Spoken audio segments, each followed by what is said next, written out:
నా ఆశ అడియాసని నీ చేష్టలు రుజువు చేశా అర్జున. ఏమన్నావు? నీ హుంకరింపులకు బెదటానికి నేను నీ ఇంటి కుక్కను గాను, సాహసమే ఊపిరిగా పెరిగిన కొదమ సింహాన్ని. ఆ సంగతి అతనికి తెలుసు. అందుకే కులం సాగుతో నీ అడ్డు తొలగించుకోవాలని చూస్తున్నాడు. నీ ఆశయం తప్పక నెరవేరుతుంది. ధన్యుణ్ణి గురుదేవ. ఋషివాక్కు వేదంతో సమానమని మా అమ్మ చెబుతూ ఉంటుంది. ఏకలవ్య, ఇక్కడ కూడా నీకు ఒక అమ్మ ఉంది. అమ్మగారు, నీ విద్యాభ్యాసం ముగిసే వరకు నువ్వు మన ఇంట్లోనే ఉండదు. అశ్వత్థామ, ఆచార్య మందిరం ఎరుకలకు బోయలకు నిలయం కావడం మేము సహించం. ఏమిటా అర్థం లేని మాటలు? అన్యథా భావించకండి గురుదేవ. మోదుగరెమ్మను పూసిన పువ్వు మీ పాద సన్నిధిని చోటు చేసుకోవడం ఇష్టం లేక అలా అన్నాను. పువ్వులో చూడవలసింది పరిమళం కాని పుట్టుక కాదు. విద్యార్థికి ఉండవలసిన వినయ విధేయతలు శ్రద్ధాసక్తులు అతనిలో ఉన్నాయి. అందుకే చెరదిశ. క్షమించండి ఆచార్య, మీ శిష్యుడు కావడానికి వినయ విధేయతలు మాత్రమే అర్హతలు కావు. అతను మీ నుండి ఆశించుచున్నది మామూలు విద్య కాదు, వేద విద్యలన్నిటిలోనూ ముఖ్యమైన ధనుర్విద్య. వేదం కులహీనునకు బోధించరాదని కదా ధర్మశాస్త్రం. ఆకుని అధిక ప్రసంగం. మీ తాత భీష్మాచార్యుల వారు మా నాన్నగారిని హస్తినాపురికి ఆహ్వానించినది నీ ధర్మోపదేశం వినడానికి కాదు, ధర్మ విచక్షణ జ్ఞానాన్ని నీకు ప్రసాదించడానికి. అశ్వత్థామ, నన్నాపకండి. అహంకారం ఔచిత్యాన్ని కాటేస్తూ ఉంటే చూస్తూ ఊరుకోలేను. కులమట, గోత్రమట, వంశమట, ఎరుకలకు బోయలకు ఆశ్రయం ఇవ్వడం ధర్మ విరుద్ధమట. కౌశిక మహర్షంతటి వానికి పరతత్వోపదేశం చేసిన ధర్మయాదుడు బోయేవాడు.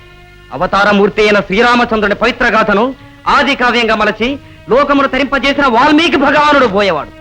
భార్యా వియోగంతో బాధపడుతున్న పురుషోత్తమునకు ఎంగిలి పండ్లను ఆతిథ్యంగా ఇచ్చి పేద తీర్చి లాలించిన మహాసాధ్వి శబరి బోయకుల సంచాత. ఇక కురువంశం అంటూ నువ్వు గొంతు చించుకుంటున్నావే, మీ కురువంశ ప్రతిష్టాపకుడు వేదవ్యాస భగవానుడు పల్లె జాతి పడుచుకు పుట్టినవాడు.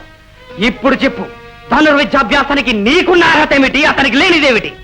ఆచార్య, అశ్వత్థామకు సమాధానం చెప్పవలసిన అవసరం నాకు లేదు. మీరా నిషాదునకు మాతో సమాన స్థానం కల్పించి మా సహపాఠిగా విద్య నేర్పదలుచుకుంటే మీకు అతనొక్కడే శిష్యుడిగా మిగిలిపోతాడు. అంటే నీ ఉద్దేశం? నేను చెప్తాను. రాచరిక మదంతో గురువు శిష్యుడన్న వివేకం కోల్పోయి తాను చెప్పినట్టు మీరు వినకపోతే తగిన శాస్తి చేస్తానని మిమ్మల్ని హెచ్చరిస్తున్నాడు. అమ్మగారు, నార్మై, కూటికి గతి లేక కుటుంబ సంరక్షణ కోసం వేదాంగ పారంగతులైన నా భర్త రాచకొలువుకు బానిసైన నాడే జీవచ్ఛవాలమైపోయాం. అంత మాత్రాన మా పేదరికాన్ని బెత్తంతో బెదిరిస్తావా? ఆత్మసాక్షిని అంగట్లో తాకట్టు పెట్టి ఆ సొమ్ముతో పంచభక్ష పరమాణాలు తింటూ బ్రతకడం కంటే స్వచ్ఛమైన గాలికి, నిర్మలమైన నీటికి, నిలయమైన అడవుల్లో కందమూలాలు కాయకసరులు తింటూ బ్రతకడమే మాకిష్టం. ఇంకా చూస్తారే, బయలుదేరండి. అమ్మా, నా మూలంగా మీరు కష్టాలు కొని తెచ్చుకోవటం నేను భరించలేనమ్మా. ఏకలవ్య, కష్టాలకు మాకు ఉన్న పొత్తు ఈనాటిది కాదు, నిన్న మొన్నటి వరకు అవి నీడలా మా వెన్నంటే ఉన్నాయి. లేదు, మీ కుటుంబానికి మళ్ళీ అలాంటి దురవస్థ కలగటానికి వీల్లేదు. నేను పుట్టుకతో ఆటవేకుణ్ణి, ఎలాంటి కష్టాలనైనా ఎదుర్కోగలను. వచ్చినందుకు గురుదేవులు నన్ను పుత్రవాత్సల్యంతో చేరదీసి అనుగ్రహించి ఆశీర్వదించారు. ఈ జన్మకు నాకంతే చాలు. అయితే వెంటనే హస్తినాపురం వదిలి వెళ్ళు. హస్తినాపురం? మా అమ్మ హస్తినాపురం పేరు చెప్పగానే ఇక్కడ సత్యం, ధర్మం, శాంతి నిండి నిబిరీకృతమై ఉంటాయని, ఇక్కడి రాకుమారులు స్నేహానికి, సౌజన్యానికి ప్రతీకలుగా ఉంటారని, వారి సాహచర్యం నన్ను నవనవోన్మేషమైన నాగరికత వైపుకు నడిపిస్తుందని ఆశపడ్డాను. నా ఆశ అడియాసని నీ చేష్టలు రుజువు చేశా అర్జున. ఏమన్నావు? నీ హుంకరింపులకు బెదటానికి నేను నీ ఇంటి కుక్కను గాను, సాహసమే ఊపిరిగా పెరిగిన కొదమ సింహాన్ని. ఆ సంగతి అతనికి తెలుసు. అందుకే కులం సాగుతో నీ అడ్డు తొలగించుకోవాలని చూస్తున్నాడు. అదే నిజమైతే అంతకంటే సిగ్గుచేటైన విషయం మరొకటి లేదు. అర్జున, విద్యాభ్యాసంలో ఆదర్శవంతమైన స్పర్ధను ఆహ్వానించవలసింది పోయి పిరికి పందవై ఈర్ష్యాద్వేషాలతో నా అభివృద్ధికి ఆనకట్ట కట్టేందుకు ప్రయత్నిస్తావా? నీ రాచరిక బలంతో రాజ్యాలు కొల్లగొట్టగలరేమో కాని నీరు పారకుండా, నిప్పు కాలకుండా, గాలి వీచకుండా ఆపటం మీ తరం కాదు. చదువు సంధ్యలు సర్వజనీనములన్న సత్యాన్ని విస్మరించి అవి మీ అగ్రకులాల వారికి మాత్రమే సొంతం చేసుకోవాలనుకుంటే ఎప్పుడో ఒకప్పుడు మీ పతనం తప్పదు. అధికార దండం అమాయక ప్రజలను శాశ్వతంగా మీ అదుపాజ్ఞల్లోనే ఉంచుతుందనుకోకండి. మీ పాపం పండిన నాడు పిల్లి పులిగా మారుతుంది, కర్ర కాలసర్పమై కాటేస్తుంది. గుర్తుంచుకో. గురుదేవా, సభ్యత సంస్కారం మచ్చుకైనా లేని ఈ రాచ పెనుగుల మధ్య నేను ఇవ్వలేను. సెలవు గురుదేవా.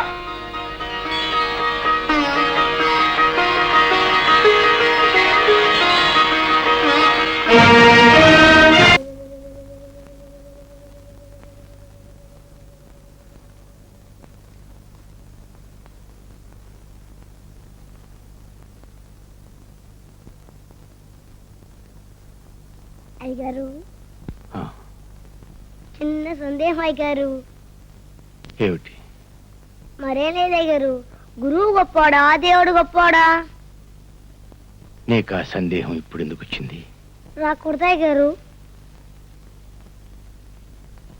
రావచ్చు. అయితే చెప్పండి అయ్యగారు, గురువు గొప్పోడా దేవుడు గొప్పోడా? గురువే గొప్పవాడు. అవునవును, గురువే గొప్పవాడు. గురువు దైవం అన్నారు కానీ దైవం గురువు అనలేదుగా. అయ్యగారు, నాకు తెలియక అడుగుతాను, ఈ కులం పట్టింపులు దేవుళ్ళకు కూడా ఉన్నాయంటారా? లేవు. మరి దేవుళ్ళకే లేని కులం పట్టింపులు మీకెందుకు అయ్యారు? రంగా, మన్నిచ్చండి అయ్యారు. రేఖలవిడి వెళ్ళిపోతుంటే మీరుండమని ఒక్క మాట కూడా అనకపోయేసరికి అనుమానం వచ్చి అడిగాను. నువ్వు అడిగిన ప్రతి మాట నా మనసు నన్ను అడుగుతూనే ఉంది. అలా కూడా అడుగుతుంది అయ్యారు. ఎందుకు అడగదు? మనిషి చేసే తప్పప్పులను ఎత్తి చూపటమే మనసు పని. బావా, హస్తినాపురం వెళ్ళేదా? వెళ్ళాను. మరి వేటగురు దర్శనం కాలేదా? అయింది. అయితే నీకు విద్య నేర్పనన్నాడా? అనలేదు. అసూయాపరులైన ఆ రాకుమారుల మధ్య నివ్వలేక నేనే వచ్చేసాను. రాకుమారుల మధ్య ఎవడలేకొచ్చేసావా? ఆ మాట్లాడడానికి నీకు నోరెలా వచ్చింది బావా? బాణ విద్యలో ఎంతటి మొనగాండైనా తొడతట్టి పడగొట్టగల వీరుడిపై తిరిగి వస్తావని కలలు కన్నాను. ఆ మంచి రోజు కోసం ఎన్నాళ్ళైనా ఎదురు చూసేందుకు సిద్ధపడ్డాను. ఇంత వాడివి అంత వాడివై తిరిగి వచ్చిన రోజున ఊరంతా నీకు బ్రహ్మరథం పడుతుంటే చూసి పొంగిపోవాలనుకున్నాను. నా ఆశలన్నీ మట్టి పాలు చేసావు. నన్ను నలుగురిలోనూ తలెత్తుకోకుండా చేసావు. పట్టుదల పోర్చులేని మగాడివి మూత్ర మీసేందుకు మళ్ళీ అక్కర్చెందుకు? అమ్మా, నోర్ముయ్. నీలాంటి చపల చిత్తులు జీవితంలో ఏది సాధించలేరు. మీ నాన్నగారి ఆశయాలకు విరుద్ధంగా, నా ఆలోచనలకు భిన్నంగా నువ్వు ఇలా తిరిగి రావడం కంటే ఆ హస్తినాపురంలోనే చచ్చుంటే ఎంతో సంతోషించేదాన్ని. అమ్మా, ఆ పేరుతో పిలిచే అర్హత నీకు లేదు. నిజానికి నా దేవుడు నాకు దూరమైన నాడే ఈ లోకంతో నాకు అవసరం తీరిపోయింది. కానీ నిన్ను పెంచి పెద్ద చేసి ప్రయోజకుడిగా తీర్చిదిద్దే బాధ్యత వారు నాకు అప్పగించబట్టే ఆ రోజు వారిని అనుసరించలేకపోయాను. ఆ పని ఇప్పుడు చేస్తాను.